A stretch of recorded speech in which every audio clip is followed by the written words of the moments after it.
So yun nga, what's up mga tol? Meron tayong natagpuan na napakasarap na lugawan. At ikay malulula sa napakarami nilang serving. At yun nga mga tol, dito mo lang yan matatagpuan sa Monumento Circle. At yan nga ang Kuya Baning's Lugawan.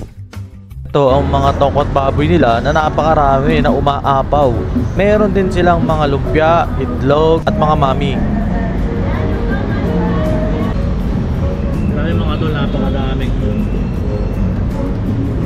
tokot baboy dito, sobra. Solid talaga dito sa lugawan na to.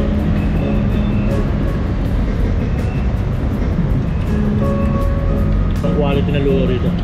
Dayuin nyo na to, puntahan nyo na. Kaya, kurang muna isang mangkok. Puro tokot baboy lang.